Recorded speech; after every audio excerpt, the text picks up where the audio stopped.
میں دو طرح کے موضوعات ہوتے ہیں. ایک تو کربلا کے موضوع کو بیان کیا جاتا ہے، اس پر میں ایک دفعہ بیان چند سال پہلے کر چکا ہوں کہ اس میں معتدل رائے کیا ہے. کبھی موقع ملا تو دوبارہ بیان کر دیں گے انشاءاللہ کہ اس سے ہمیں اسباق کیا ملتے ہیں، اس میں صحیح بات کیا ہے، واقعے کا صحیح پہلو کیا ہے. اس میں افراط و تفرید بہت ہے، مبالغہ آرائیاں بہت ہیں.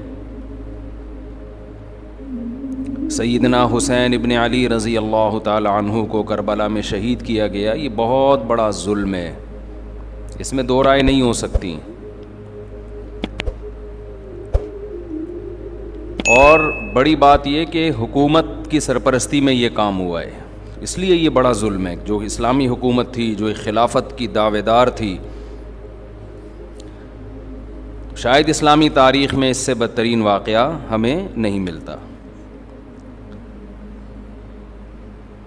لیکن یہ ایک واقعہ ہے، محرم کا اس سے براہ راست کوئی تعلق نہیں ہے. واقعات تو کسی نہ کسی مہینے میں ہوتے ہیں، کسی نہ کسی تاریخ کو ہوتے ہیں، تو ان واقعات سے عبرت حاصل کرنی چاہیے، نہ کہ ان تاریخوں کو پکڑ کے ہم بیٹھ جائیں کہ چونکہ اس تاریخ کو یہ ہوا تھا تو ہم نے یہ کرنا ہے، اس ڈیٹ کو یہ ہوا تھا تو ہم نے یہ کرنا ہے. ہمیں کسی قیمت بھی اسلام کا دامن ہاتھ سے نہیں چھوڑنا. حضرت حسین رضی اللہ تعالی عنہ جو کربلا میں نکلے تو محرم ہونے کی وجہ سے تھوڑی نکلے تھے، تو سیاسی حالات کو درست کرنے کی نیت سے نکلے. وہ محرم ہوتا تو بھی جاتے، سفر ہوتا تو بھی جاتے، ربیع الاول ہوتا تو بھی جاتے، رمضان ہوتا تو بھی جاتے. اس کا محرم سے کیا تعلق ہے؟ جس چیز کو آپ نے حق پہ سمجھا اس کے لیے آپ نے خروج کیا، اس کے لیے اپنی گردن کٹا دی. غیرت کی شہادت کو ذلت کی زندگی پر ترجیح دی، پورا خاندان کٹوا دیا مگر غیرت پر سودا نہیں کیا. تو اگر یہ سفر میں آپ کو موقع ملتا تو آپ سفر میں نکلتے، ربیع الاول میں موقع ملتا تو ربیع الاول میں نکلتے، رمضان میں ملتا تو رمضان میں نکلتے. ہمیں کیا کرنا ہے؟ چاہے محرم ہو، چاہے سفر ہو، چاہے ربیع الاول ہو، چاہے ربیع الثانی ہو، جمادی الاولیٰ، جمادی الثانیہ، رجب، شعبان، رمضان، ہمیں حکم یہ ہے کہ شریعت نے ہمیں جو حکم دیا ہم اس سے تجاوز نہ کریں. اسلام کیا آرڈر دیتا ہے ہمیں؟ اسلام ہمیں غم کے موقع پہ بھی احکام دیتا ہے اور خوشی کے موقع پہ بھی احکام دیتا ہے. اس سے ہم نے دائیں بائیں نہیں ہونا. الذین اذا اصابتهم مصیبۃ قالوا انا للہ وانا الیہ راجعون. اہل ایمان کی علامت ہے جب انہیں کوئی مصیبت پہنچتی ہے تو کیا کہتے ہیں؟ ہم اللہ ہی کے لیے ہیں اور ہم نے لوٹ کر اللہ ہی کی طرف جانا ہے. یہ کہہ کے صبر کرتے ہیں. دیکھو مصیبت کے موقع پہ آپ کے پاس دو آپشن ہیں، یہ قرآن نے دی ہیں. ایک انتقام، انما السبیل علی الذین یظلمون الناس،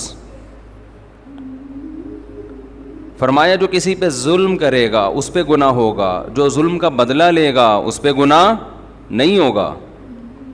وجزاء سیئۃ سیئۃ مثلھا، قرآن کہہ رہا ہے برائی کا بدلہ اسی کے بقدر برائی. یہ بھی آپشن آپ کے پاس ہے. کسی نے آپ کے ساتھ ظلم کیا، زیادتی کی، آپ ظالم سے بولیں بدلہ لیں، آپ اجازت دی.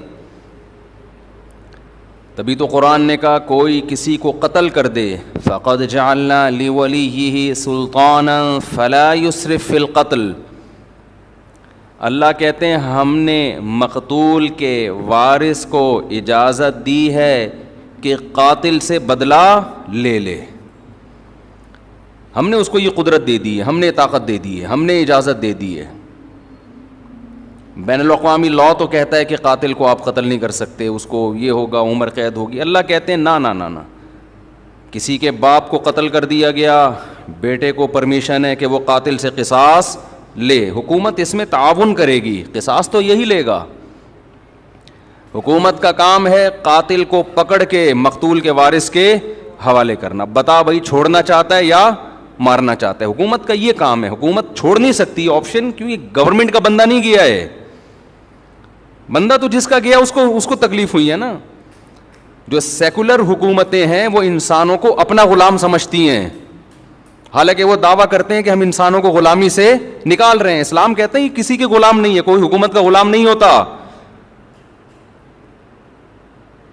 حکومت کا کام مینجمنٹ ہے اور لوگوں کو ظلم کا بدلہ دلانا ہے, عدل و انصاف فراہم کرنا ہے. دنیا نے کیا کیا, قانون سازی کر کے انسانوں کے اوپر تھوپ دی ہے.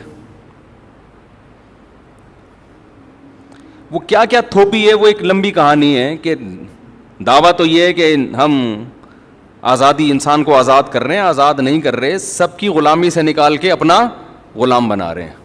عورت کو شوہر کی غلامی سے نکالا, ریاست کا غلام بنا دیا. شوہر جو باپ پہ خرچ کرتا, بیوی پہ خرچ کرتا, بولا نہیں باپ بیوی پہ خرچ نہیں کرو, ایک دھیلا بھی تم پہ, ہمیں ٹیکس دو, 40% ہمیں دو اپنی تنخواہ کا. 1 لاکھ کما رہے ہو, 40,000 ہمیں دو, ہماری مرضی, پھر ہم تمہارے باپ کو اولڈ ہاؤس میں کتنا دیں اور تمہاری بیوی کو ہم کتنا دیں, یہ ہماری مرضی, ہمارا ہیڈک ہے, تمہارا نہیں ہے. یہ اسلام ریلیشن کا قائل ہے. ریلیشن شوہر بیوی کا ریلیشن ہے, شوہر بیوی پہ خرچ کرے گا تاکہ بیوی اس سے محبت کرے, بیٹا باپ پہ خرچ کرے گا تاکہ باپ اپنے بچوں کو شوق سے پالیں گے, یہ بڑھاپے میں ہمارا سہارا ہے. آپ نے سارے ریلیشن ختم کر کے لوگوں کو غلام بنا دیا, کس کا؟ ریاست کا. اسی میں یہی ہے کہ اسلام کہتا ہے کسی کے باپ کو قتل کیا گیا ہے, انتقام کی آگ کس میں بھڑک رہی ہے؟ گورنمنٹ میں تھوڑی بھڑک رہی ہے. حکومت کا کیا لگتا ہے بھائی وہ؟ اچھا بھلا تمیز سے بیان چل رہا تھا, محبت سے غصہ آ گیا مجھے, آرام سے چل رہا تھا نا. یہی ہے نا, یہ لبرل لوگوں سے ہمیں واسطہ پڑتا ہے نا, صبح شام گوروں کے گیت گاتے رہتے ہیں بیٹھ کے, مغربی ممالک کے گیت گاتے ہیں, اتنا اچھا سسٹم, اتنا اچھا سسٹم. وہ کیا خاک سسٹم ہے یار یہ, جس میں انسان کو اس کے بنیادی حقوق نہیں مل رہے. آپ کہہ سکتے ہیں ہمارے ملک میں کون سا مل رہے ہیں, تو ہمارے ملک میں اسلام نہ ہونے کی وجہ سے مل رہے ہیں. اسلام ہوتا تو مل رہے ہوتے. اس میں اسلام کا قصور نہیں ہے, یہ تو ہمارے حکمرانوں کا قصور ہے. ڈالر نیچے آ گیا سنا, تھوڑا سا خوش فہمی میں مبتلا ہونے کی ضرورت نہیں ہے. 10 روپے نیچے آئے گا, 20 روپے اوپر جائے گا. یہ تھوڑا سا ڈپریشن کم کرنے کے لیے گورنمنٹ کرتی ہے کہ تھوڑا سا نیچے لا کے دھکا دے کے اوپر لے کے جاؤ. تو یہ سیٹ اپ, خیر یہ ایک الگ تبصرے ہیں. تو اسلام ہے جو آپ کو بنیادی حقوق دیتا ہے. میرے باپ کو اللہ نہ کرے کوئی قتل کر دے, گورنمنٹ کا نقصان نہیں ہے. نقصان کس کا ہے؟ میرا انتقام کی آگ مجھ میں بھڑکتی ہے. اس کا نقصان یہ ہوتا ہے کہ میں قاتل کو تلاش کروں گا, وہ نہ ملے اس کے بھائی کو مار دوں گا, وہ نہ ملے اس کے ماموں کو مار دوں گا, جو ہوتا ہے قبائلی علاقوں میں. اسلام نے اس پہ پابندی لگا دی. نا نا نا نا نا نا. اللہ کہتے ہیں فقط جعلنا لولیہ سلطانا, دیکھو ہم نے تمہارے جذبات کا خیال کیا ہے, ہم نے تمہیں طاقت دی ہے کہ قاتل سے بدلہ لوگے تمہیں گناہ نہیں ملے گا. اب جب ہم نے تمہیں تمہارا حق دے دیا تو اب حد سے تجاوز نہ کرو.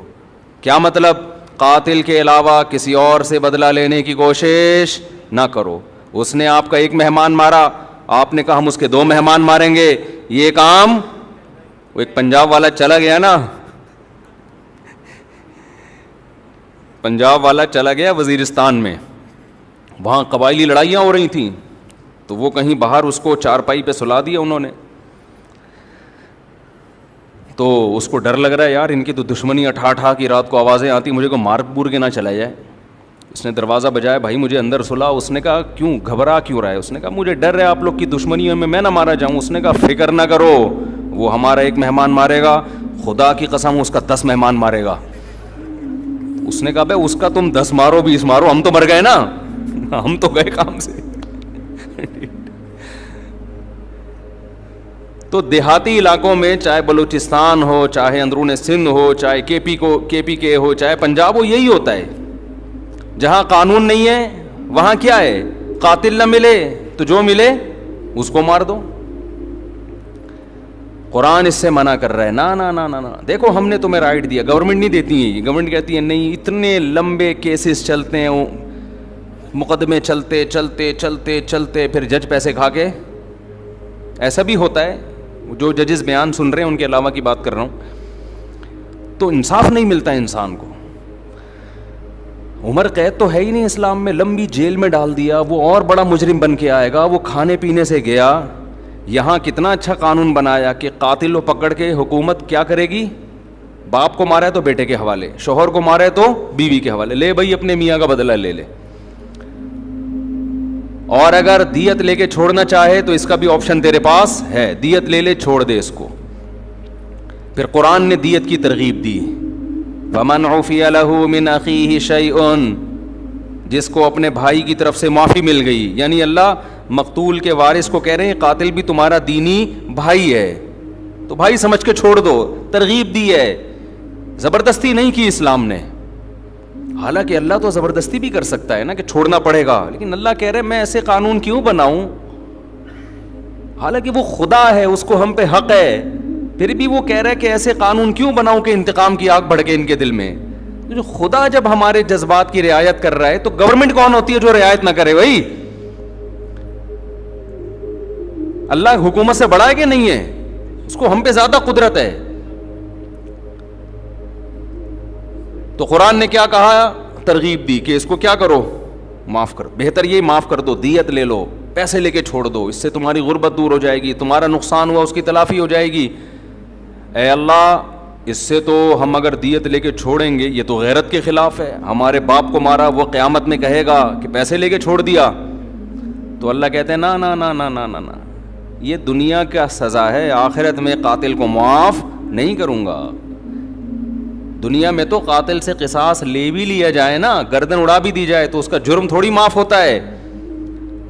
اس لیے کہ جس کو مارا ہے اس نے تو بدلہ ابھی لیا نہیں ہے. دیکھیں جب کوئی قتل کرتا ہے دو نقصان ہوتے ہیں, ایک تو جو بندہ مارا اس کا نقصان وہ گیا, دوسرا اس کے لواحقین کا نقصان. تو ابھی تو لواحقین کی تلافی ہوئی ہے, جو بندہ گیا ہے اس سے تو آخرت میں حساب لیا جائے گا.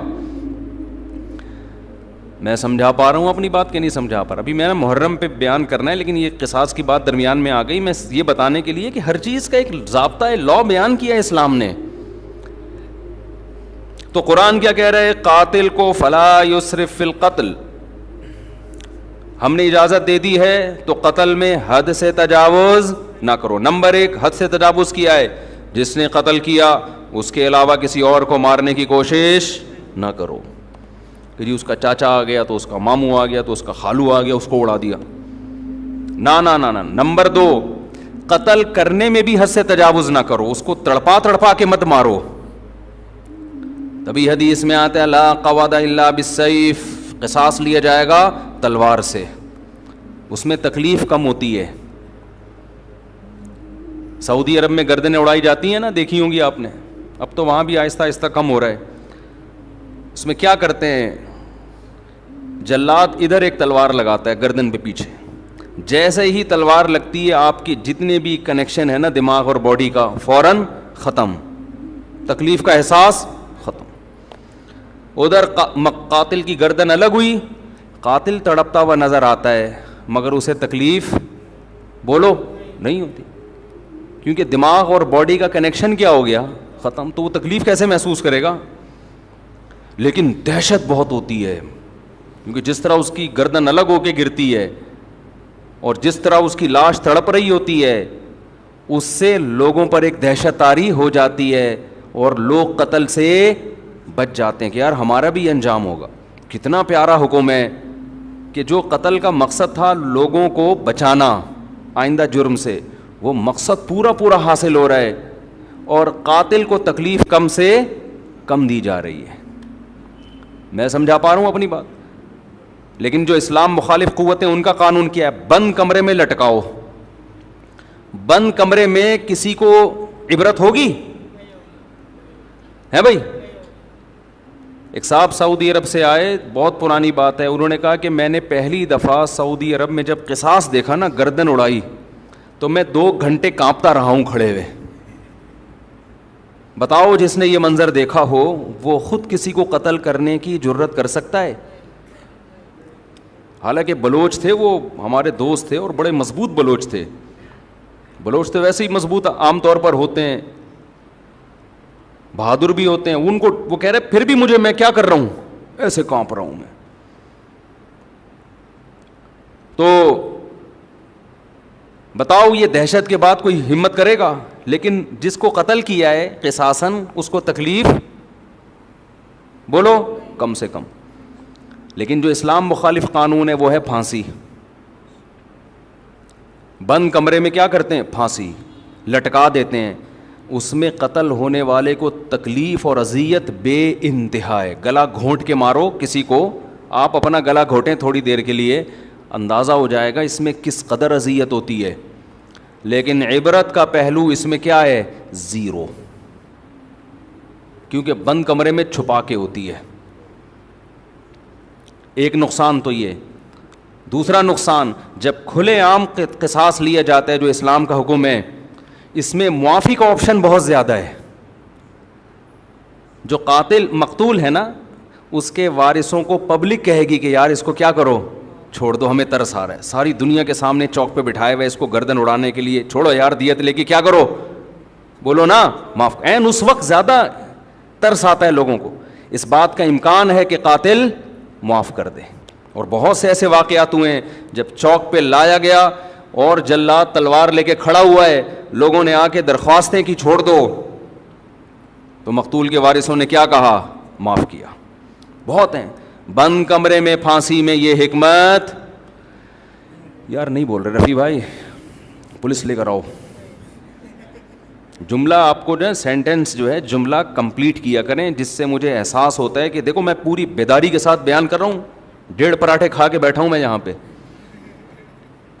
مجھے ڈاکٹر کہہ رہے ہیں کہ نہیں پراٹھے نہیں کھاؤ, یہ عمر پراٹھوں کی نہیں ہے, کوئی بھی عمر نہیں ہے پراٹھوں کی.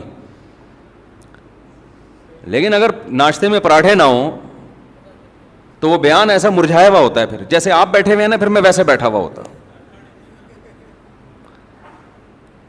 تو اس کی ہم نے تلافی یہ کی ہے کہ بھائی صبح پراٹھے کھا لو, دوپہر کا کھانا ناغا کر دو. کیا خیال ہے؟ اس کی تلافی اس طریقے سے, پراٹھے چھوڑ دیں, دنیا چھوڑ دے آدمی, ناشتے میں اس کے بغیر مزہ نہیں ہے. کھائے تو مزے کی چیزیں نا. ڈاکٹر لوگ جو ڈائٹنگ پلان بناتے ہیں اس میں تو انسان کے زندگی کے مزے, آپ دیکھو کیٹو ڈائٹ کے نام سے آج کل آ رہا ہے کہ صبح یہ کھائیں, پالک کے اتنے پتے کھا لیں. ہم بکری کو کھلاتے ہیں پالک کے پتے, اتنا پودینہ, اس میں اتنے ٹماٹر ڈال کے چاٹ بنا کے کھا لیں اس کو. اور پھر دوپہر کو آپ نے تھوڑے سے پتہ نہیں کیا کرتے ہیں وہ, یہ کھا لیں 2 انڈے, اور یہ رات کو آپ تھوڑا سا گوشت, وہ بھی نمکین بالکل سوکھا. اس سے آپ کی صحت بہت اچھی ہو جائے گی. تو کرنا کیا ہے بھائی ایسی صحت کے اچھے کر کے, کیا خیال, زندگی لمبی ہو جائے گی آپ کی. پتے کھا کے 90 سال جینے سے بہتر ہے گوشت کھا کے, انڈے کھا کے, پراٹھے کھا کے 50 سال میں یا 40 سال میں مر جائے آدمی. میں خود صحت کا قائل ہوں کہ انسان کو پھوڑنا پھاڑنا نہیں چاہیے, صحت کا بہت خیال کرنا چاہیے, کیونکہ جب بیمار ہوتا ہے تو اندازہ ہوتا ہے صحت کتنی بڑی نعمت ہے. لیکن اس کو اپنے اوپر مسلط کرنے کی بالکل بھی ضرورت نہیں ہے. جلدی سے ایک چھوٹی سی بات بتا کے بس آگے چلتا ہوں میں. صحت بنانا ہے, کم کھاؤ, محنت زیادہ کرو, بس. یہ بڑا بہترین معتدل سا اصول ہے, کھاؤ کم. اب ہم نے صبح پراٹھے پھوڑے ہیں تو دوپہر شاٹ, ٹھیک ہے نا. جب تک شدید بھوک نہیں لگے گی تو نہیں کھائیں گے ہم. رات کو تو بہت ہی کم کھاؤ, کیونکہ سونا ہوتا ہے تو توند بھر کے سو گے تو پھٹو گے ایک دن دھماکے کے ساتھ. پھٹ رہے ہیں لوگ, یہ تو بہت سے دھماکے ہو رہے ہیں نا, بندہ کھا کے پھٹا ہوتا ہے, ہم سمجھتے ہیں گیس کا سلنڈر پھٹا ہے, تو وہ بندے جس طرح سے کھا رہے ہیں نا لوگ اسپیڈ میں, تو رات کو کہتے ہیں نا صبح کھاؤ بادشاہوں کی طرح, دوپہر کھاؤ, پتہ نہیں پورا ملفوظ بھول گیا میں, صبح کھاؤ ناشتہ بادشاہوں کی طرح کرو, میٹابولزم بہت تیز ہوتا ہے اس وقت, لکڑ ہضم پتر ہضم. دوپہر کھاؤ کچھ الگ سے ہے, کچھ جملہ مالداروں کی طرح, تھوڑا کم کر لو. اور رات کو کھاؤ فقیروں کی طرح, جیسے ملا ہی نہیں کھانے کو. ہمارے یہاں الٹا ہے, صبح ایک سلائس بریڈ میں نا ڈبو کے کھا رہے ہیں, بس ایک انڈا. دوپہر کو تھوڑا بڑھا دیا, اور رات کو پھوڑتے ہیں, اس کو کھانا کہتے ہی نہیں ہیں, پھر سو جاتے ہیں. تو الٹا چل رہا ہے.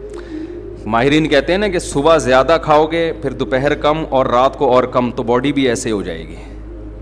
اور اگر الٹا چلایا نا صبح کم دوپہر زیادہ تو باڈی بھی کیسی ہو جائے گی, ایسی اوپر سے چلنا شروع ہو گیا, ایسے پھولتے چلے جاؤ گے. خیر کہاں سے کہاں بات چلی گئی. تو میں قصاص کی بات کر رہا تھا, یہ بات درمیان میں آ گئی, محرم پہ آؤں گا انشاءاللہ ابھی. تو عرض یہ کر رہا تھا کہ دیکھو کتنی حکمتیں ہیں نا اسلام کی, تو کوئی دین اسلام جیسا ہے نہیں, ہو نہیں سکتا. تو اس میں معافی کا بھی چانس زیادہ ہے کہ قاتل کو معاف کرنے کا آپشن اس میں زیادہ ہے. جب کھلے عام ہوگا تو انسان کا دل نرم ہو جاتا ہے, چل بھائی چھوڑ دیا میں نے, لوگ بھی اس کو ترغیب دیتے ہیں. تکلیف کم سے کم ہے جس سے قصاص لیا جا رہا ہے. اچھا ایک اور فائدہ کیا ہے, دنیا میں لا بنتے ہیں, قانون بنتے ہیں, جو بڑے بڑے ماہرین بحث کرتے ہیں کہ یار اگر ہم قاتل کو قتل کر دیں گے, پھانسی دے دیں گے, تو ایک بندہ تو مرا ہی ہے انسان, اس کے بدلے میں ایک اور کو ہم نے مار دیا, تو یہ کون سا کمال کر لیا. سمجھ میں آ رہی ہے بات؟ یعنی قتل کو روکنے کے لیے ایک اور بندے کو قتل کر دینا, یہ کون سا کمال ہے. دنیا میں جو لوگ بھی پھانسی کی سزا کے خلاف ہے نا, جو ہیومن رائٹس کی بات کرتے ہیں, وہ یہ دلیل دیتے ہیں کہ جرم کو روکنے کے لیے بندہ قتل ہونے سے بچاؤ, قتل ہونے سے بچا کے جرم سے روکو اس کو. سمجھ میں آ رہی بات؟ بھائی زید نے بکر کو قتل کیا, اب دنیا کے ماہرین کہتے ہیں بکر ایک انسان ہے نا, دنیا سے چلا گیا, مزید دنیا سے انسان نہ جائیں اس کے لیے انسان ہی کو ختم کر دینا, یہ کون سی لاجک ہے. تو زید کو ہم قتل نہیں کریں گے, پنشمنٹ ہوگی, سزا ہوگی تاکہ وہ قتل سے بچ جائے, ورنہ بندہ مارنے کے لیے بندہ ہی مار دینا, یہ ایسے جیسے غربت ختم کرنے کے لیے غریبوں کو ختم کر دینا. بھئی غربت ختم کرنے کا ایک طریقہ سارے غریبوں کو کنٹینر میں بند کر کے بم سے اڑا دو, غربت کیا ہو جائے گی, ختم. تو وہ یہ دلیل دیتے ہیں کہ یار انسانیت کو قتل سے روکنے کے لیے کہ انسان ہی کو قتل کر دینا, کیونکہ زید نے بکر کو مارا, غلط کیا, تو زید بھی تو بکر جیسا ہے نا, جتنا قیمتی بکر کا خون اتنا ہی قیمتی زید کا خون, تو اس کو قتل نہیں ہونے دیں گے ہم. یہ انسانوں کی لاجک ہے جو خدا کے قانون کے مقابلے میں اس کی کوئی حیثیت نہیں ہے. قرآن نے اس لاجک کا جواب دیا ہے. یہ پہلے بھی لوگ تھے اس طرح کی باتیں کرتے تھے. قرآن نے کہا وَلَكُمْ فِي الْقِصَاصِ حَيَاةٌ يَا أُولِي الْأَلْبَابِ, اے عقل مندو, وہ لوگ جن کی عقل صحیح کام کرتی ہے, سنو, ہم جو کہہ رہے ہیں کہ قاتل کو قتل کر دو, تو اس قتل میں انسانیت کا قتل نہیں ہے, انسانیت کی بقا ہے. ایک مارو گے کروڑوں بچیں گے, اور اگر ان کو جیل میں ڈال ڈال کے چھوڑتے رہو گے نا تو قتل دنیا میں ختم ہونے کے بجائے بڑھے گا. اور یہ جو تمہاری لاجک ہے کہ بکر کا خون جتنا قیمتی تھا زید بھی اتنا ہی قیمتی ہے, اس لاجک کا جواب یہ کہ بڑے نقصان سے بچنے کے لیے چھوٹا نقصان برداشت کیا جاتا ہے. زید کا خون قیمتی ہے مگر اتنا نہیں جتنا معصوم لوگوں کا خون قیمتی ہے. ان معصوموں کے خون کی زیادہ قیمت ہے, قاتل کے خون کی اللہ کی نظر میں قیمت نہیں ہے. سمجھ میں آ رہا ہے کہ نہیں آ رہا؟ اس بے قیمت خون کو بہانے سے قیمتی خونوں کی حفاظت ہو جائے گی. تو اللہ نے ایک نظام بنایا ہے, جو میں اصل بات عرض کر رہا تھا. اب کیا ہے, میں اصل موضوع کی طرف آتا ہوں دوبارہ. اللہ تعالی نے محرم بھی دیا ہمیں, سفر بھی دیا ہمیں, ربیع الاول بھی دیا ہمیں پچھلی قوموں کے واقعات بھی سنائے, یہود و نصارہ کے. قرآن کہتا ہے یہود و نصارہ نے اپنے دین کو کھیل اور تماشا بنا لیا, لہو و لعب. کیا مطلب لہو و لعب بنا لیا؟ جن احکامات کو فوکس کیا گیا تھا نا تورات اور انجیل میں, ان احکامات سے غافل ہو گئے اور اپنی طرف سے احکامات گڑھ گڑھ کے ان کو فالو کرنا شروع کر دیا. سمجھ میں آ رہی ہے بات؟ یہاں تک کہ ان میں بھی پھر اختلافات شروع ہوئے. کسی نے کہا یہ صحیح ہے, کسی نے کہا یہ غلط ہے. اختلاف ہوتے ہوتے ہوتے ہوتے حدیث میں آتا ہے 72 فرقوں میں ڈیوائیڈ ہو گئے. وہ کتنے فرقوں میں؟ 72. کیونکہ جب نئی نئی چیزیں ایجاد کی ہیں نا تو نئی چیزوں کی بریکیں کیا ہوتی ہیں؟ بولو, فیل. مثلاً آپ نے کہا ربیع الاول میں ہم یوں بھی کریں گے، نبی کے نام پہ یہ بھی کریں گے، وہ بھی کریں گے، تو بھئی جب آپ دن منا رہے ہیں تو کچھ لوگوں نے کہا پھر کیک بھی کاٹیں گے، پراپر سالگرہ منائیں گے. کچھ نے اس کی مخالفت کی، کچھ نے حمایت کی. مخالفت کرنے والوں کے پاس بھی کوئی دلیل نہیں ہے، اس لیے کہ جس بیس پہ آپ مخالفت کر رہے ہو کہ یہ صحابہ سے ثابت نہیں ہے، تو جو آپ کر رہے ہو وہ کہاں سے ثابت ہے؟ تو ٹکڑوں میں بٹنا، فرقوں کے اندر فرقیاں نکلنا شروع، فرقوں کے اندر فرقیاں. پھر بعض نے کہا ہم 12 ربیع الاول کو عید کی نماز بھی پڑھیں گے، کیونکہ جب عید کا دن ہے تو نماز بھی ہونی چاہیے، اور ہو رہی ہے بعض علاقوں میں عید کی پراپر نماز. اس پہ انہی کے علماء نے اعتراض کیا کہ بھئی عید کی دو عیدوں کی نمازیں ثابت ہیں، 12 کو نماز ثابت نہیں ہے. اس پہ سوال اٹھا کہ جب آپ دوسرے پہ رد کرتے ہو تو کہتے ہو یہ ثابت نہیں ہے، تو جو کام آپ نہیں جو کر رہے ہو، عید کے علاوہ بھی تو بہت سارے کام کر رہے ہیں آپ 12 ربیع الاول کو، یہ کہاں سے نبی سے ثابت ہیں، صحابہ سے ثابت ہیں؟ نہیں، یہی بات میرا خیال ہے. جب آدمی کی بیس مضبوط نہیں ہوتی نا تو وہ فرقوں میں اور تفرقے میں بٹتا چلا جاتا ہے. وہ فرقے سے فرقیاں، فرقیوں کی پھر ذیلی فرقیاں، وہ ہوتے ہوتے اتنا کچومڑ بن جاتا ہے کہ سمجھ میں نہیں آتا کہ میں اس کو فالو کروں یا اس کو فالو کروں. میں سمجھا پا رہا ہوں اپنی بات؟ تو نبی نے فرمایا بنی اسرائیل 72 میں، میری امت 73 فرقوں میں تقسیم ہوگی. لے بھائی اب آپ تو ہو گئے نا کنفیوز، کیا خیال ہے؟ ارے وہ 72 میں ڈیوائیڈ ہوئے، ہم کتنوں میں ڈیوائیڈ ہوں گے؟ 73. اب آپ بتاؤ اگر نبی صرف اتنی بات بتاتے، آگے نہ ہوتا، تو ہم تو پاگل ہو جاتے کہ نہیں ہو جاتے؟ مجھے لگ رہا ہے آپ نہ پاگل ہوں گے نہ عقل مند ہوں گے. پاگل ہو جاتے ہیں نا کہ یار ہم تو اتنے کنفیوز ہو جائیں گے، کون سا، لوگ مجھ سے آ کے کہتے ہیں سمجھ میں نہیں آتا کون سا مولانا درست ہے، گرین چینل صحیح ہے کہ وائٹ چینل صحیح ہے کہ بلیک چینل صحیح ہے، کالے کپڑے پہنے کہ سفید کپڑے پہنے کہ پیلی چپل پہنے کہ نیلی چپل پہنے، چپلوں میں، کرتوں میں، ٹوپیوں میں، بغیر ٹوپی والے. پنجاب میں ایسی مسجد بھی ہے، میں پنجاب گیا ہوا تھا تو مسجد میں 2 جماعتیں ہو رہی تھی، ٹوپی والوں کی الگ اور بغیر ٹوپی والوں کی الگ. ایک فرقہ ہے وہ کہتا ٹوپی نہیں پہنو، وہ کبھی بھی ٹوپی نہیں پہنتے. ایک ٹوپی والوں کی الگ ہو رہی تھی اور بغیر ٹوپی والوں کی الگ ہو رہی تھی. تو فرقے در فرقیاں، یہ فرقیاں لفظ میں نے خود نکالا ہے، فرقی یہ ہے نہیں عربی میں، لیکن یہ اردو میں یہی اچھا لگ رہا ہے. جیسے مولانا ہوتے ہیں نا، ہمارے سر میں تو مولانا کا مطلب مولانا، مولوی کا مطلب تھوڑا سا چھوٹا قسم کا. اور ایک حضرت نے ایک لفظ نکالا تھا مولوڑی جو بالکل جس کو کچھ بھی نہ آتا ہو لیکن مولانا بن کے گھوم رہا ہو. تو کہتے ہیں یہ جو مولوڑی ہیں نا یہ فساد پیدا کرتی ہیں، نہ یہ مولوی ہے نہ یہ مولانا ہے، یہ کیا ہے؟ چھوٹی چھوٹی مولوڑیاں، ان کو آتا کچھ بھی نہیں ہے لیکن مولانا بنے ہوئے فتوے دے رہے ہوتے ہیں. تو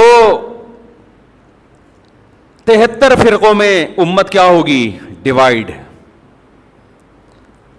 ہم ابھی اسی سے ڈرے بیٹھے تھے کہ یار اتنے فرقے، نبی نے ہمیں اور ڈرا دیا. آگے جو الفاظ ہیں اس سے تو اور زیادہ خوف پیدا ہو رہا ہے، پھر نبی تسلی بھی دیں گے، اور خوف پیدا ہو رہا ہے. آپ نے فرمایا کلہم فی النار الا واحدہ، ایک کے علاوہ سب کے سب کہاں جائیں گے؟ جہنم کی آگ میں. سب کو اٹھا کے پھینک دے گا اللہ جہنم میں. لو بھائی اس سے تو ہمارا خوف کم ہونے کے بجائے اور زیادہ بڑھ گیا. اگر نبی اتنا ہی کہتے 73 فرقوں میں ڈیوائیڈ ہو جاؤ گے، ہم کہتے کوئی بات نہیں یار، 73 میں سے ہو سکتا ہے 70 جنت میں جائیں، تو ہم کس میں سے ہوں گے؟ انہی 70 میں سے ہوں گے.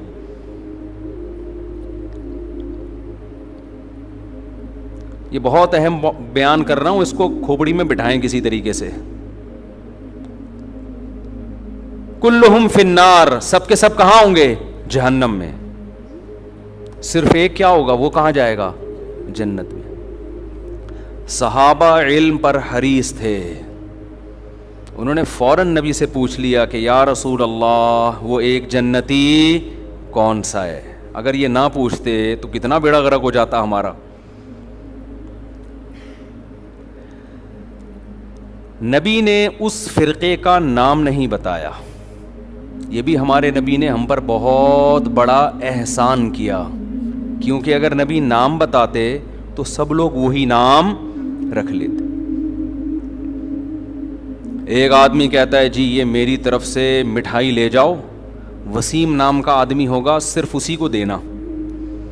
اب مجمع میں ایک وسیم ہے, سلیم ہے, غفار ہے, ستار ہے, یعقوب ہے, یوسف ہے, سارے بیٹھے ہوئے ہیں, بھوک سب کو لگ رہی ہے, مٹھائی کھانے کا سب کا دل کر رہا ہے, شناختی کارڈ کسی کے پاس نہیں ہے. پہلے سے اس نے اناؤنس کر دیا کہ بھائی وسیم نام کے آدمی کے لیے مٹھائی آ رہی ہے, تو سارے وسیم بن جائیں گے کہ نہیں بن جائیں گے؟ سب کہیں گے وسیم کون ہے؟ میں ہوں. اس کو پتا ہے اس نے کون سا نادرا میں جا کے دیکھنا ہے, ایک مٹھائی کے ڈبے کے لیے نادرا میں تھوڑی لے کے جائے گا, سب وسیم بن جائیں گے. آج یہی ہو رہا ہے. جماعت المسلمین نے کہا کہ نبی صلی اللہ علیہ وسلم نے فرمایا قرب قیامت میں جماعت المسلمین کو لازم پکڑنا. 1975 میں ایک جماعت بنائی گئی جس کا صدیوں تک کوئی وجود نہیں ملتا. اس کا ایک امیر خود ساختہ نام رجسٹر کروایا گورنمنٹ آف پاکستان سے, جماعت المسلمین, اور وہ جتنی حدیثیں جماعت المسلمین کے بارے میں تھیں وہ سارے مٹھائی کے ڈبے لینے کے لیے کھڑے ہو گئے کہ جی یہ ڈبے کس کے ہیں؟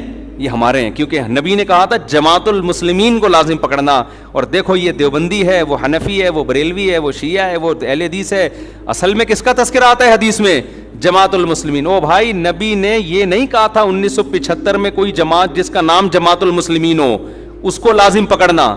نبی کا مطلب تھا مسلمانوں کی جماعت کے ساتھ چمٹے رہنا, الگ سے کوئی فرقہ نہیں بنانا. آپ نے اپنی جماعت کا نام مسلمانوں کی جماعت رکھ لیا. پاگل آدمی تو سینس لیس لوگ ہیں بالکل. تو 1975 سے پہلے مسلمان میں جو صحیح فرقہ تھا وہ تو اس کا تو کوئی جماعت المسلمین کا نام نہیں تھا, وہ کہاں جائے گا پھر؟ میں نے پشاور میں بیان کیا, میں نے ان لوگوں سے کہا دیکھو جو اسلام صدیوں پہلے پشاور میں آیا تھا نا وہی صحیح ہے. اب اگر کوئی تمہیں قرآن و حدیث کے نام پہ ورغلا رہا ہے کہ ہم صحیح اسلام لائے, ہم قرآن و حدیث, تو ان سے بولو 1200 سال پہلے کیا آیا تھا پشاور میں؟ فقہ حنفی آیا تھا نا. تو اب تھوڑی اسلام آ رہا ہے, ساری کتابوں میں لکھا ہے اسلام پشاور میں 1000 سال 1200 سال پہلے آیا, تو وہ کیا آیا تھا اور اب کیا آ رہا ہے؟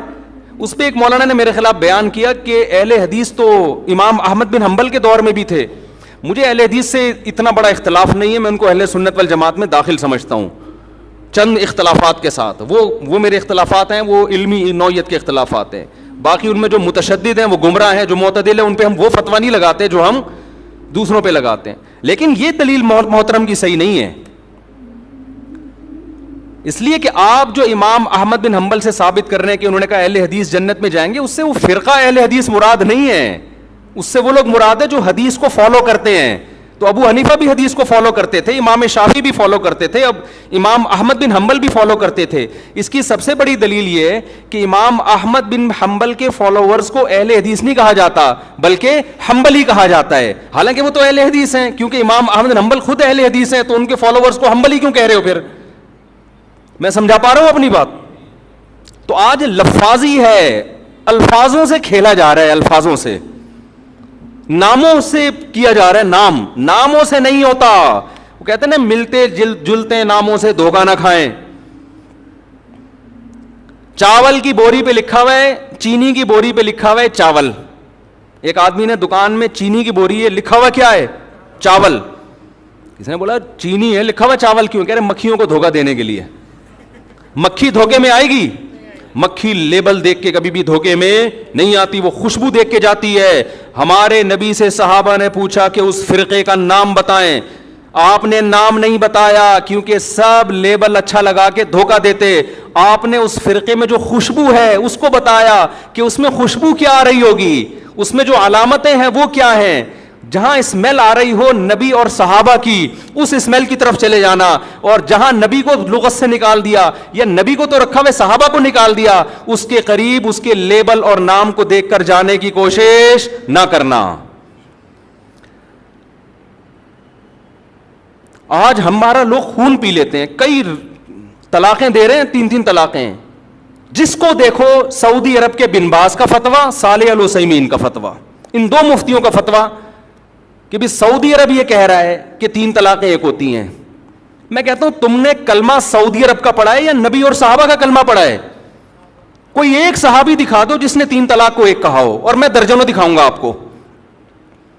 یار آپ لوگوں نے صحابہ سے بھی زیادہ سعودی عرب کے علماء کو بنا لیا ہے. یہ تو 15ویں صدی کے علماء ہیں. وہ کہتے ہیں وہ حدیث کوٹ کرتے ہیں, اس حدیث کا مطلب صحابہ نے کیا سمجھا؟ کسی ایک صحابی نے اس حدیث کا وہ مفہوم لیا جو سعودی علماء لے رہے ہیں. میں سعودی علماء کے خلاف نہیں ہوں, وہ ہم سے زیادہ بہتر ہوں گے, ہم سے تقویٰ میں, للہیت میں, علماء کا ادب ہمارے لیے ضروری ہے. مگر آپ نے جب تقلید کرنی ہے تو آپ سعودی علماء کی کرو گے یا صحابہ کی؟ صحابہ کی کرو گے. آپ فقہ حنفی کو نہیں مانتے, آپ شافعی کو نہیں مانتے, صحابہ کو تو سب مانتے ہیں نا. کوئی ایک صحابی دکھا دو جس نے 3 طلاق کو ایک کہا ہو. حتیٰ کہ جو صحابی 3 کو ایک کہنے والی حدیث بیان کر رہے ہیں وہ بھی 3 کو کتنی کہتے ہیں؟ 3 کہتے ہیں. اس کا مطلب اس حدیث کا وہ مفہوم نہیں ہے جو بن باز مراد لے رہے ہیں. ایسے تماشے ہو رہے ہیں نا طلاقوں کے بعد آج کل. شوہر طلاقیں دیتا ہے, بیوی اپنی مرضی کا فتویٰ, بیوی کو رہنا ہے تو اہل حدیث سے فتویٰ لا رہی ہے, نہیں رہنا تو حنفیوں سے فتویٰ لے کے آ رہی ہے. قرآن نے جہاں طلاق کے مسائل بیان کیے وہاں اللہ نے کہا کہ اللہ کی آیات کو, اللہ کے احکام کو مذاق نہ بناؤ. اہل حدیث حضرات علماء کی انتہائی عزت کے ساتھ, لیکن میں یہ اپنا رونا میں ان کے سامنے روتا ہوں کہ آپ لوگوں کی وجہ سے طلاق کے احکام مذاق بن چکے ہیں اس وقت. آپ اس پہ دوبارہ سے تحقیق کریں. اس لیے ہم کہتے ہیں لوگوں کو مجتہدین کو فالو کرو, ان کا علم آج کے مولویوں سے زیادہ, وہ قرآن و حدیث کو آج کے لوگوں سے زیادہ بہتر سمجھتے تھے. ہم قرآن حدیث کے مقابلے میں ابو حنیفہ کو فالو نہیں کرتے, خوب سمجھ لو. ہمارا یہ رائے ہے, فتویٰ ہے, جو صحیح حدیث کے مقابلے میں ابو حنیفہ کو فالو کرے گا کافر ہو جائے گا. گمراہ تو دور کی بات ہے. بات یہ ہوتا ہے کہ حدیث کا ایک تشریح ابو حنیفہ کہتے ہیں, ایک تشریح آپ کی نظر میں ہوتی ہے. ہم اس تشریح کو ترجیح دیں گے جو ابو حنیفہ کی رائے ہوگی. آپ کی رائے پر ابو حنیفہ کی رائے کو ترجیح دے رہے ہیں, نبی کی رائے پر ابو حنیفہ کی رائے کو ترجیح نہیں دے رہے. خدا کی قسم لا الہ الا اللہ, جو قرآن و حدیث پر ابو حنیفہ کو ترجیح دے گا اللہ کی قسم کافر ہو جائے گا وہ. ہمارا موقف 2 اور 2 4 کی طرح ہے, لیکن بات یہ آپ کے کہنے سے نہیں ہم کریں گے. آپ کی ایک رائے ہے جو صحیح بھی ہو سکتی ہے غلط بھی, ابو حنیفہ کی بھی ایک رائے ہے جو صحیح بھی ہو سکتی ہے غلط بھی, لیکن اس میں غلطی کا امکان کم, آپ میں غلطی کا امکان زیادہ ہے.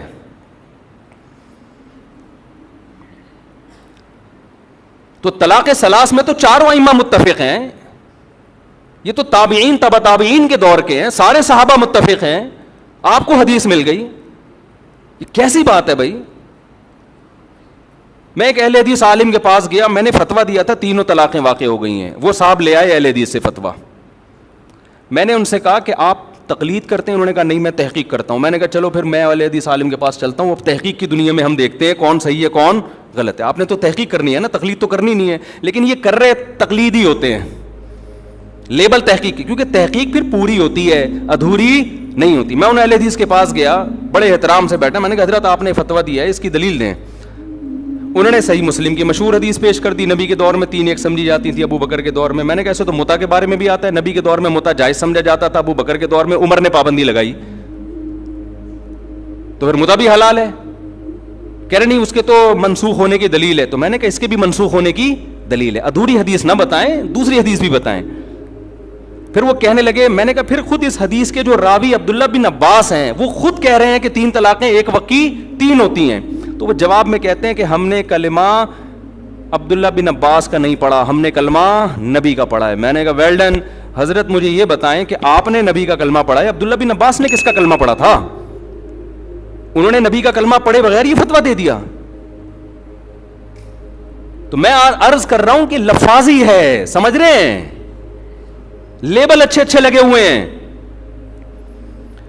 باقی ہر چیز میں اہل حدیث کو غلط نہیں کہتا, بعض چیزوں میں صحیح ہیں وہ, اور بعض چیزوں میں دیوبندی غلط ہے, معذرت کے ساتھ. اللہ یہ کہ دیوبندیوں کے جو محققین ہیں, بڑے بڑے علماء ہیں, وہ ایسی غلطیاں نہیں کرتے. مفتی تقی عثمانی صاحب ہو گئے, اس لیول کے جو علماء ہیں نا وہ معتدل ہیں. وہ آپ نے دیوبندیت کو سمجھنے کے لیے ہر آدمی کو فالو نہیں کرنا, ہر ایک کا بیان آپ یوٹیوب پہ سن کے فتویٰ لگا دو کہ یہ ایسا نہیں ہے بھائی. بعض لوگ کیا کرتے ہیں, دیکھ کے چاول جیسے تھوڑے سے چکھے آپ نے, اور پوری دیکھ پہ حکم لگا دیا. بعض لوگ کیا کرتے ہیں, کسی اسکالر نے کوئی مسئلہ غلط بیان کیا, فوراً کوئی فتنہ پرور بیٹھا ہوتا ہے, اس کا کلپ چلاتا ہے, دیکھو دیوبندی کیا کہہ رہے ہیں. او بھائی, یہ پورا دیوبندی ٹھیکیدار تھوڑی ہے یہ بندہ کہ جو بولے گا آپ نے سب پہ ٹوپ دیا اس کو. میں تو آپ کو پھر بھی دیوبندی بریلوی کی بحث میں, یہ تو لوگوں نے مشہور کی ہوئی ہے, ہم اللہ کی قسم اٹھا کے کہتے ہیں کہ اپنے نام کے ساتھ نہ دیوبندی لگاؤ نہ بریلوی. میرے نام کے ساتھ لگایا تھا, میں نے ہٹوایا ہے لوگوں سے. یہ بھی ہمارے اکابر کی تعلیمات ہیں.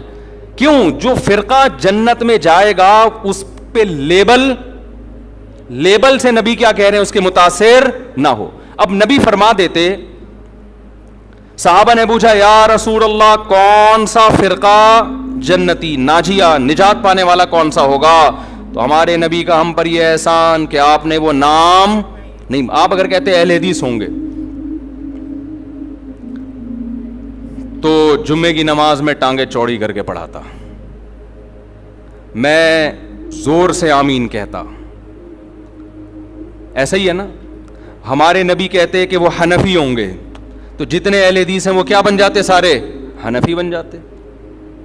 ہمارے نبی کہتے کہ وہ ہری پگڑی والے ہوں گے, اب تو انہوں نے بھی سفید کر دی پگڑی, تو ہم سب ہرے ہرے ہوتے یہاں پہ. کیا خیال ہے؟ پگڑی بھی ہری ہوتی, اور اب مجھے نہیں پتا ان کا کیا کیا ہرا ہوتا ہے, اللہ بہتر جانے. اور کیا ہرا ہوتا ہے؟ پین ہرا ہوتا جی, کنگھی ہری ہوتی ہے, شکریہ جی, ٹیوب لائٹ ہری. اچھا خیر, نبی فرماتے وہ دیوبندی ہوں گے تو سب لوگ اپنے نام کے ساتھ کیا لگاتے؟ دیوبندی. نبی فرماتے وہ شیعہ ہوں گے تو سب کیا بنے ہوتے؟ ہم محرم میں کالے کپڑے پہن کے بیٹھے ہوتے, سب اپنے آپ کو شیعہ ثابت کرنے میں لگے ہوتے. نبی نے علامت بتائی تاکہ ملتے جلتے ناموں سے دھوکہ نہ کھائیں, ناموں سے متاثر نہ ہو, نام کچھ بھی ہو. اول تو ہمارا نام مسلم رکھ دیا ہے قرآن نے, تو ہم سب کیا ہیں؟ مسلم ہیں, جس کو اردو میں مسلمان کہا جاتا ہے. ہمیں کسی اور شناخت کی بالکل ضرورت نہیں ہے. سوال پیدا ہوتا ہے پھر یہ مشہور کیسے ہو گئے دیوبندی بریلوی؟ میں بار بار کہتا ہوں یہ لوگوں نے نام دیے ہیں آسانی کے لیے. مثال کے یہ لوگ کیوں نام دیتے ہیں؟ آپ کہیں رشتہ لینے کے لیے جائیں, لڑکی والے آپ کا کانسیپٹ پوچھنا چاہتے ہیں کہ یہ میلاد شریف والا ہے, تیجے 40ویں والا ہے, ربیع الاول میں پروگرام والا ہے, یا یہ والا نہیں ہے. اب وہ پوری ڈیٹیل پوچھیں تمہارا عقیدہ کیا ہے, پوری ڈیٹیل کے بجائے شارٹ نام رکھا ہوا, بھائی جو یہ کرتے ہیں ان کو بریلوی کہا جاتا ہے, جو یہ نہیں کرتے ان کو کیا کہا جاتا ہے؟ دیوبندی. تو ان شارٹ وہ انہوں نے, کیونکہ مسلمان تو دونوں ہی کہلاتے ہیں نا. ایک صاحب مجھے کہنے لگے آپ حنفی کیوں ہیں, آپ مسلم کیوں نہیں ہیں؟ میں نے کہا ہم حنفی شافی کے مقابلے میں ہیں, غیر مسلم کے مقابلے میں ہم مسلم ہیں. ہم دیوبندی بریلوی کے مقابلے میں کہلاتے ہیں, غیر مسلم کے مقابلے میں تھوڑی ہم دیوبندی ہیں, تو مسلم ہیں. تو اللہ نے ہمارا نام مسلم غیر مسلم کے مقابلے میں رکھا ہے. باقی نام بھی ہم نے نہیں رکھے, پبلک نے اپنی آسانی کے لیے رکھے, پھر وہ مشہور ہو گئے. ورنہ نہ دیوبندیت میں کچھ ہے نہ بریلویت میں کچھ ہے. اصل میں تو وہ علامت جو نبی بیان کر رہے ہیں, وہ علامت جس میں پائی جائے گی, خواہ وہ دیوبندیت کے نام سے ہو, اہل حدیث کے نام سے ہو, بریلوی کے نام سے ہو, شیعہ کے نام سے ہو, سنی, اس سے کوئی فرق نہیں پڑتا. نام تو وہی دینا چاہیے مسلم. لیکن میں بتا رہا ہوں لوگ اپنی آسانی کے لیے نام دیتے ہیں. کس مکتبہ فکر سے آپ کا تعلق ہے, تاکہ ان شارٹ بات ہو جائے نا. تو نام نبی قرآن نے ہمیں مسلم دیا, اور علامت کیا بتائی؟ صحابہ نے پوچھا یا رسول اللہ کیا کون سا فرقہ؟ آپ نے فرمایا ما انا علیہ و اصحابی.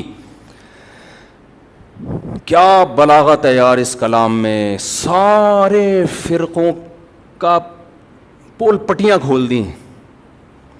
آپ نے یہ نہیں فرمایا جو قرآن کو فالو کرے گا, یہ نہیں فرمایا, کیونکہ ہر فرقہ نسبت کہاں کرتا ہے؟ کیونکہ قرآن تو سب کی بیس ہے نا, قرآن ہی سے نکل گئے. کیا خیال ہے بھائی؟ ایک فرقہ مسلمانوں میں آئے اور کہ میں تورات کو مانتا ہوں قرآن کو نہیں مانتا ہوں, تو ہے ہی نہیں, تو کسی کھاتے میں ہے ہی نہیں, نکل یہاں سے. بیس تو قرآن ہے, اور قرآن کو ماننا بھی ضروری ہے, اس کو فالو کرنا بھی. لیکن فرقوں میں جب فرق کیا جا رہا ہے تو قرآن کا تذکرہ نہیں. ما انا علیہ, جس پر میرا عمل, میں چلوں تو نبی جس پر چلے اس کو تو حدیث کہا جاتا ہے.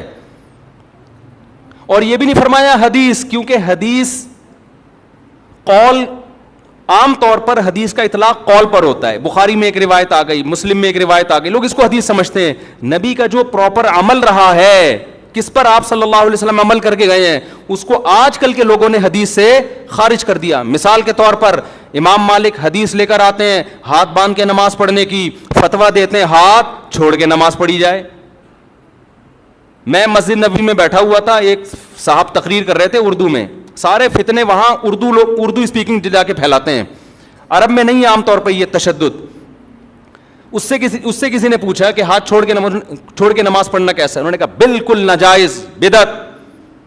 کیوں؟ حدیث میں آتا ہے ہاتھ باندھ کے نماز, ہم حدیث کو فالو کریں گے, امام مالک کو فالو نہیں کریں گے. اتنی سختی سے امام مالک پہ رد کیا. میں نے کہا اس جگہ امام مالک نے کئی سال بیٹھ کے درس دیا ہے, اس نے ان کی شخصیت کا بھی احترام نہیں کیا. عوام یہ میسج لے کے جا رہی ہے کہ قرآن و حدیث کا اس کو پتہ ہے, امام مالک کو پتہ نہیں تھا, حالانکہ وہ تو تبع تابعین میں سے ہیں. حدیث میں آتا ہے ان قریب ایک شخص پیدا ہونے والا ہے مدینہ میں جس کی طرف پوری دنیا سے علم کے لیے لوگ آئیں گے. اکثر علماء اس طرف گئے, اس سے مراد امام مالک ہیں. اکثر علماء اس طرف گئے. اتنے بڑے عالم کا مذاق اڑا دیا آپ نے. آپ یوں کہہ سکتے تھے کہ حدیث میں آتا ہے کہ ہاتھ باندھ کے نماز. امام مالک نے دیکھا کہ مدینہ والے ہاتھ چھوڑ کے نماز پڑھ رہے ہیں. امام مالک نے اس سے دلیل پکڑی کہ انہوں نے صحابہ کو دیکھا ہوگا, اور صحابہ نے کس کو دیکھا؟ نبی کو. تو اگرچہ باندھنے کا تذکرہ ہے لیکن نبی کا آخری عمل کیا تھا؟ ہاتھ چھوڑ کے. تو امام مالک کی رائے میں یہ دلیل ہے. وہ کہہ رہے ہیں کہ حدیث میں تو ہمیں باندھنے کا تذکرہ ملتا ہے, لیکن جو عمل مل رہا ہے ہمیں پریکٹیکلی, جو تواتر مل رہا ہے وہ چھوڑنے کا مل رہا ہے. تو عملی تواتر کو وہ زیادہ ویلیو دے رہے ہیں قولی حدیث سے, تو وہ بھی حدیث ہی پر عمل کر رہے ہیں. پھر آپ ایک رائے بیان کر دیتے کہ بھئی ان کی رائے بھی ٹھیک ہے, دلیل ان کی بھی بنتی ہے, لیکن ہم حدیث کے ظاہر کو دیکھتے ہیں, بھئی باندھنے کا تذکرہ ہے تو ہم کہتے ہیں نبی نے جو چھوڑ کے نماز پڑھی ہوگی, ہو سکتا ہے وہ کسی عذر سے پڑھی ہو, یا ہو سکتا ہے کہ جی وہ آسانی کے لیے, یہ بتانے کے لیے کہ یہ بھی جائز ہے. تو ادب کا تقاضا یہ کہ باندھ لیے جائیں. لیکن اگر کوئی امام مالک کی رائے کو فالو کر رہا ہے تو ہم اس کو بھی برا نہیں کہیں گے. یہ انداز ہوتا تو میرا خیال ہے زیادہ اچھا ہوتا. لیکن آج کل کے اسکالرز جو قرآن حدیث کے ٹھیکیدار بنے ہوئے ہیں, ان کا یہ اسٹائل بولو نہیں ہے. ان کا یہ اسٹائل ہے کہ حدیث مجھے آتی ہے, باقی سارے جاہل ہیں. یہ تو امام مالک کے بارے میں. اگر وہ پوچھ لیتے نا رفع الیدین کا مسئلہ امام حنیفہ کا, پھر تو وہ ایک دم آگ نکلنا شروع ہو جاتی. جو اسٹائل امام مالک کا تھا کہ مدینہ میں نے لوگوں کو ہاتھ چھوڑ کے نماز پڑھتے ہوئے پایا ہے, رفع الیدین نہ کرنے کے بارے میں وہی دلیل کس کی ہے؟ امام ابو حنیفہ کی, کہ کوفہ علم کا مرکز تھا. کوفہ میں عبداللہ بن مسعود اور علی رضی اللہ تعالیٰ عنہ کے آ کے آباد ہوئے. یہ دونوں صحابہ علم میں دوسروں سے بہت زیادہ تھے. ان کے شاگرد جتنے بھی کوفہ میں تھے رفع الیدین نہیں کرتے تھے. امام ابو حنیفہ نے اس سے استدلال کیا کہ ٹھیک ہے بخاری مسلم تو امام حنیفہ کے بعد آئی ہے, لیکن صحیح حدیثیں رفع الیدین کرنے پر بھی ہیں. لیکن یہ جو آخر میں نہیں کر رہے اتنے سارے صحابہ, تو یہ اس کی علامت ہے نبی نے آخر وقت میں ترک کر دیا تھا. آپ اس دلیل پہ آپ یہ کہہ سکتے ہیں کہ مجھے یہ دلیل سمجھ میں نہیں آتی. میری رائے یہ کہ کیونکہ بخاری میں ہے تو ہم رفع الیدین کریں گے. ٹھیک ہے, آپ کی نہیں سمجھ میں آ رہی تو ٹھیک ہے, ہم تو مانتے ہیں نبی نے کیا ہے. لیکن اگر ابو حنیفہ اہل کوفہ اور صحابہ تابعین جو ان کے شاگرد تھے ان کے عمل سے استدلال کرتے ہوئے نہ کرنے کا فتویٰ دے رہے ہیں, آپ ان کی نماز کو بولو خلاف سنت ہے, اس کا مطلب آپ اپنی رائے کو دوسرے پر تھوپنا چاہتے ہیں.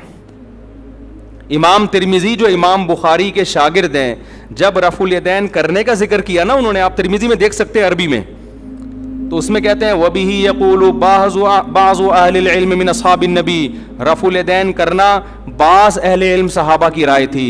جب رفع الیدین نہ کرنے کا تذکرہ کیا ہے تو پھر لکھتے ہیں وَبِهِ يَقُولُ غَيْرُ وَاحِدٍ مِّنْ أَهْلِ الْعِلْمِ مِنْ أَصْحَابِ النَّبِي, یہی اہل علم صحابہ میں بہت سارے لوگوں کی رائے ہے.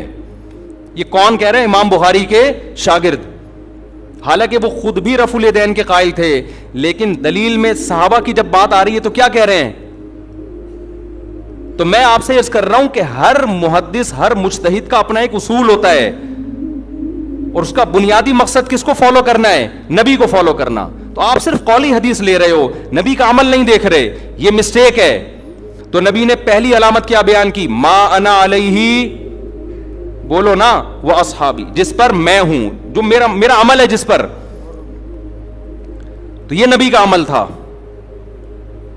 اب اس عمل میں اختلاف ہو سکتا ہے, کوئی کہہ رہا ہے ہاتھ چھوڑ کے نماز کا عمل تھا, کوئی کہہ رہا ہے ہاتھ باندھ کے نماز کا عمل تھا, کوئی کہہ رہا ہے رفع الیدین کا عمل تھا, کوئی کہہ رہا ہے نہ کرنے کا عمل تھا, آخر عمل.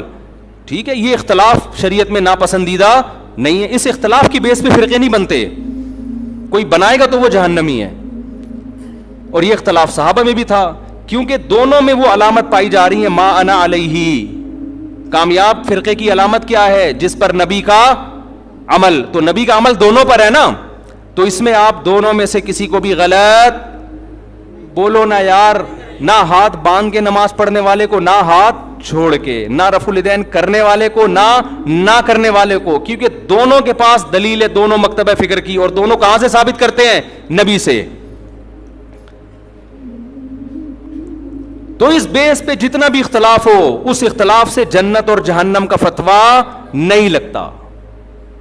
سمجھ میں آ رہی ہے بات؟ اگلی بات, نبی یہاں کہہ کے رکے نہیں صرف ما انا علیہ.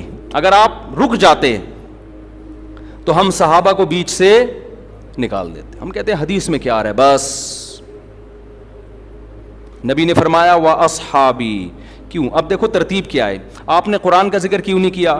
کیونکہ قرآن کی لوگ ایسی تشریح کریں گے جو نبی کی تشریح کے خلاف. جیسے غامدی صاحب, اللہ ان کی عمر میں برکت دے, بہت ساری تشریحات ایسی کرتے ہیں قرآن کی جو حدیثوں کے خلاف جا رہی ہیں. نبی نے شادی شدہ زانی مرد کو رجم کیا ہے, ساری دنیا جانتی ہے, متواتر روایات ہیں. وہ قرآن کی آیت کی تشریح کرتے ہیں کہ زانی مرد اور عورت کو 100 کوڑے مارو.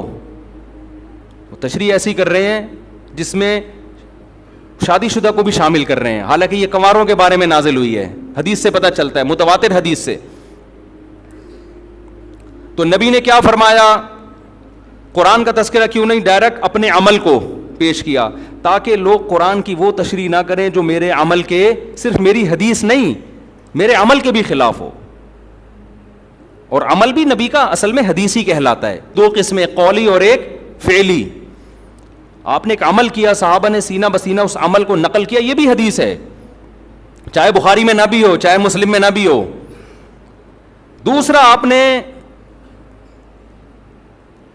ان لوگوں پہ رد کرنے کے لیے جو حدیث کی تشریح اخپل طریقے سے کریں اور اس میں صحابہ کو بیچ سے نکال دیں, ان کو نکالنے کے لیے آپ نے کیا فرمایا؟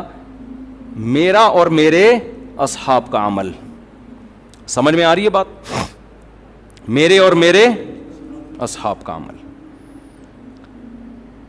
کیا مطلب؟ ایسے فرقے آئیں گے جو قرآن کی تشریح اخپل طریقے سے کریں گے, حدیث کو بیچ سے نکال دیں گے, یہ بھی جہنمی, چاہے وہ اپنے آپ کو صبح و شام اہل قرآن کہتے ہوں. لیبل جو منکرین حدیث ہیں ان کا پتہ ہے اپنے فرقے کا نام کیا رکھا ہے؟ اہل قرآن. اور جب آپ ان کے سامنے بیٹھو گے قرآن کے فضائل بیان کرنا شروع کر دیں گے, بار بار قرآن کیا کہتے ہیں, اللہ کا کلام. مقصد قرآن کی فضیلت نہیں ہوگی, مقصد حدیث کا انکار ہوگا. سمجھتے ہو گے نہیں سمجھتے؟ لوگ متاثر ہوتے ہیں, یار یہ ماشاءاللہ اللہ کے کلام کو کتنا فوکس کرتے ہیں, ماشاءاللہ ماشاءاللہ کتنا ان کے دل میں اللہ کے کلام کا جلال ہے. او بھائی, یہ جو آپ کے سامنے صبح و شام قرآن کے فضائل بیان کر رہا ہے, اس کا مقصد حدیث کی نفی ہے. ایک آدمی قرضہ مانگنے کے لیے آیا اور آپ سے کہہ رہے سفارش کر دیں کہ وسیم بھائی مجھے قرضہ دے دیں. دوسرا بھی آ گیا قرضہ مانگنے کے لیے, آپ چاہ رہے ہو اس کو نہ ملے اس کو مل جائے, آپ کو پتہ ہے یہ سیٹ ایک ہی آدمی کو دے گا. اب آپ نے دوسرے کی بے پناہ تعریفیں شروع کر دیں, تو یہ تعریفوں میں ضمناً دوسرے کی کیا ہے؟ برائی ہے. یہ بندہ ٹھیک نہیں ہے, اس کو نہیں دو. ٹھیک ہے نا؟ لیکن نام پرویزی فرقے نے اپنا نام کیا رکھا ہوا ہے؟ اہل قرآن. اہل قرآن. تو اسی طرح جب حدیث نبی نے ہمیں پہلے بتا دیا, کچھ لوگ ایسے آئیں گے جو حدیث کی تشریح ایسی کریں گے جو صحابہ کی سمجھ میں نہیں آئی. نام کچھ بھی رکھ سکتے ہو آپ, اہل حدیث رکھ سکتے ہو آپ, اہل قرآن رکھ سکتے ہو آپ, دیوبندی رکھ سکتے ہو آپ, محمدی رکھ سکتے ہو, کچھ بھی رکھ سکتے ہو. عمل دیکھا جائے گا پریکٹیکلی ہو کیا رہا ہے. بھائی صحابہ کیوں نہیں, صحابہ کا فتویٰ یہ کیوں نہیں ہے؟ اور ان صحابہ میں بھی آپ نے سب سے زیادہ ہائی لائٹ کیا خلفائے راشدین کو. علیکم بسنتی و سنت الخلفاء الراشدین المہدیین, میری اور خلفائے راشدین کی سنت کو لازم پکڑو. میں دعوے سے کہتا ہوں خلفائے راشدین کے دور میں کوئی ایک مسجد دکھا دو جس میں رمضان میں 8 رکعت تراویح ہوتی ہو, کوئی ضعیف سند دکھا دو میرے بھائی. آپ بخاری مسلم کی حدیث ہے جو 8 رکعت والی, اس کی تشریح ایسی کر رہے ہیں جو صحابہ میں کسی کی سمجھ میں بولو نہیں آئی. اس کا مطلب آپ کی تشریح غلط ہے. بعض لوگ کہتے ہیں حضرت عمر سے ایک ضعیف روایت پیش کرتے ہیں کہ اس میں 8 کا تذکرہ ملتا ہے, وہ ضعیف روایت ہے. مان لو تو صحابہ کو نبی نے حکم دیا عمر کو فالو کرو نا, تو اگر حضرت عمر نے 8 پڑھوائی تھیں تو پھر پوری دنیا میں ہمیں 8 ملتی کیوں نہیں ہے؟ کوفہ میں, بصرہ میں, دمشق میں, مصر میں 8 سے زیادہ کیوں ملتی ہیں ہمیں؟ آج لوگ کہتے ہیں مکہ مدینہ میں 8 ہو رہی ہیں. بھئی آج کا مکہ مدینہ لوگے یا 1200 سال 1300 سال پہلے کا مکہ مدینہ لوگے؟ آج لوگ کہتے ہیں سعودی عرب میں 3 کو 1 کہتے ہیں. بھائی سعودی عرب میں آج کہتے ہیں نا, 1400 سال سے سعودی عرب میں 3 کو 3 ہی کہتے تھے. تو 1400 سال سے جو اسلام تھا وہ والا صحیح تھا یا آج جو اسلام ہے وہ والا صحیح ہے؟ کھوپڑی کام نہیں کر رہی لوگوں کی. یعنی عجیب. ایک صاحب مجھے کہنے لگے آپ لوگ پتہ نہیں کیا باتیں کرتے ہو, وہاں تو مصر میں بھی 3 طلاق کا 1 ہو گئی ہے, یہ سوڈان میں بھی 3 1 ہو گئی ہیں, اور پاکستان میں بھی ہو رہی ہیں قانونی. اور میں نے کہا یہ اب ہو رہی ہیں, اسلام آج آئے 1400 سال پہلے آیا تھا. اب ہونا اس کی علامت ہے کہ اب تک نہیں تھا, اب تک 3 ہی تھیں. لوگ کہتے ہیں پوری دنیا میں 8 تراویح ہو رہی ہے, آپ لوگ کو پتہ نہیں کیا حدیث پڑھ رہے ہو. کب سے شروع ہوئی ہیں 8؟ آپ 100-150 سال پہلے تاریخ کی کتابیں اٹھا کے دیکھو, پوری دنیا میں 20 سے کم کہیں بھی 1 رکعت بھی نہیں ہوتی تھی. تو بعد میں چینج ہوئی ہے. اب جو چینجنگ ہو رہی ہے وہ قابل قبول نہیں ہے.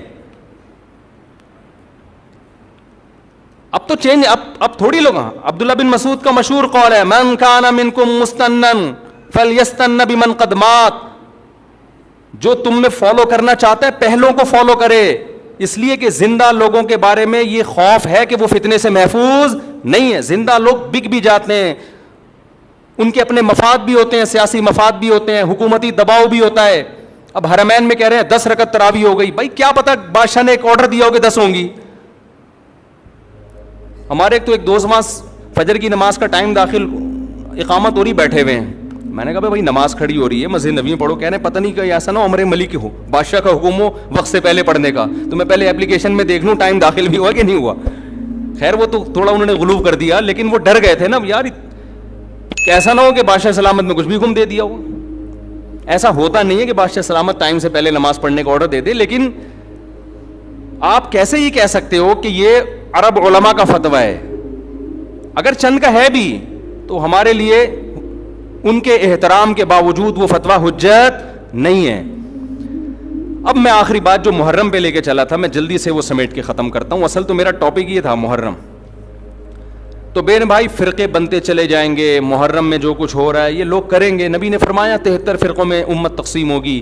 میں نے اور آپ نے وہ کام کرنا ہے جو قرآن میں ہے, حدیث میں ہے, اور اس پر کس کا عمل ہے؟ صحابہ کا. اور یہ جو چاروں ائمہ ہیں نا, انہوں نے انہی کو فالو کیا ہے, صحابہ کو. اس لیے امت کہتی ہے چاروں ائمہ کا جس مسئلے پر اتفاق ہو اس سے شذوذ اور خروج اختیار کرنا جائز نہیں ہے, کیونکہ یہ اس کی ظاہری ایک علامت ہے کہ حق اس میں منحصر ہے. اتنے بڑے بڑے ائمہ کیسے غلطی 1 سے ہوتی ہے, 2 سے ہوتی ہے, چاروں ہی متفق کیسے ہو گئے؟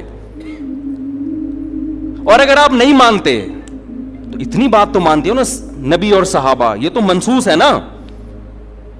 تو مجھے بتاؤ محرم صحابہ کی زندگی میں آیا تھا کہ نہیں آیا تھا؟ اہل بیت کی زندگی میں آیا تھا نہیں آیا تھا؟ کوئی ایک صحیح روایت ہمیں ملتی ہے کہ اہل بیت نے وہ کچھ کیا جو آج ہم کر رہے ہیں؟ کیا حضرت حسین ابن علی رضی اللہ عنہ سید الشہداء, کیا انہوں نے ماتم کی ترغیب دی ہے یا ان کے اولادوں نے ماتم کی ترغیب دی ہو؟ غم منانا, غموں میں رونا پیٹنا, ماتم کرنا, اسلام صبر کی تلقین دیتا ہے. اہل بیت کا حکم بھی کیا تھا؟ صبر. واویلا کرنا, رونا پیٹنا, چیخنا چلانا یہ اسلام کا حکم نہیں ہے. بعض لوگ استدلال کرتے ہیں کہ فلاں موقع پہ نبی صلی اللہ علیہ وسلم روئے, فلاں موقع پہ فلاں صحابی روئے, غم کے موقع پہ روئے ہیں, غم کا موقع گزرنے کے بعد اس تاریخ آنے پر روئے, ایسا ہمیں تذکرہ بولو نہیں ملتا. غم کے موقع پہ رونا تو انسان کی نیچر ہے, فطرت ہے, اس میں بھی چیخنے کی اجازت نہیں ہے, ماتم کی اجازت نہیں ہے. عین جب صدمہ پہنچے اس وقت آپ کو ماتم کی اجازت نہیں, نبی نے لعنت فرمائی ہے. تو صدمہ گزرنے کے 1 سال بعد اس تاریخ کو آنے پر کہاں سے اجازت ہو گئی؟ میں تشدد کا قائل نہیں ہوں, میرا مقصد یہ نہیں ہے کہ آپ جو لوگ یہ کر رہے ہیں ان کو جا کے چھیڑیں, تنگ کریں. ہمارا ملک فرقہ واریت اور لسانی اور فرقہ وارانہ جھگڑوں کا متحمل نہیں ہے, مار دھاڑ اور نفرت والی تقریریں کرنا نہیں ہے. میرا مقصد تو اہل سنت والجماعت کو یہ بتانا ہے کہ آپ ایک فیصلہ کرو, آپ ادھر ہو یا ادھر ہو. آپ کے اصول کچھ اور ہیں, ان کے اصول کچھ اور ہیں, ان کو ان کے اصولوں پہ چلنے دیں. جب نبی نے کہہ دیا نا 73 ہوں گے تو 73 ہو کے رہیں گے. آپ فرقہ واریت ختم نہیں کر سکتے. آپ نے سلیکٹ کرنا ہے کہ صحیح کون ہے غلط کون ہے. آج لوگ کہتے ہیں فرقہ واریت ختم ہو جائے, میں نے کہا نہیں ہو سکتی ختم بھائی, نبی نے کہہ دیا 73 فرقے ہوں گے, کیسے ختم ہوگی؟ آپ نے سلیکٹ کرنا ہے, گائیڈ کرنا ہے کہ صحیح کون ہے, اپنے لیے سلیکشن کرنی ہے کہ ان میں صحیح کون ہے, میں وہاں جاؤں گا.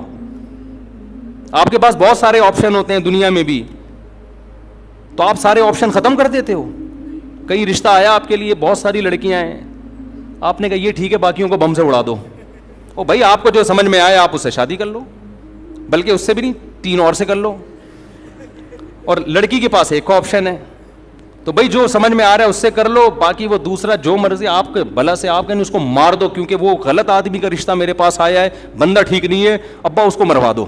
ابا کہے گا بیٹا تو اتنے لوگ صحیح بھی ہیں غلط بھی ہیں, تجھے جو صحیح لگ رہا ہے وہ بتا دے, جو غلط ہے وہ اس کو رہنے دے, وہ تیرا کام نہیں ہے.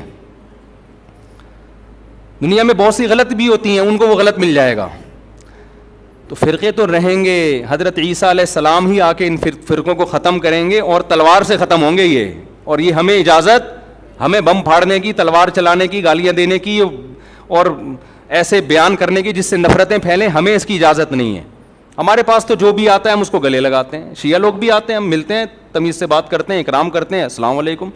مذہب پہ بحث نہیں کرتے ہم, کیوں؟ ہمیں پتہ ہے خام خواہ کا جھگڑا ہوگا, جو سیکھنے آنا چاہے بات کر لیتے ہیں اس سے ہم. تو ہم نفرتوں کے قائل نہیں ہیں, نہ ہم تشدد کے قائل ہیں. ہم تو آپ کو یہ بتا رہے ہیں کہ آپ فیصلہ کرو کہ آپ ہو کس کیٹیگری میں. ہماری حدیث ہمیں یہ بتاتی ہے, ہمارے نبی ہمیں یہ بتاتے ہیں کہ ما انا علیہ و اصحابی, جو میرے اور صحابہ کا طریقہ. ہمارے نبی پہ محرم بھی آیا, صحابہ پہ محرم بھی آیا, جو انہوں نے کیا ہم بھی وہی کریں گے.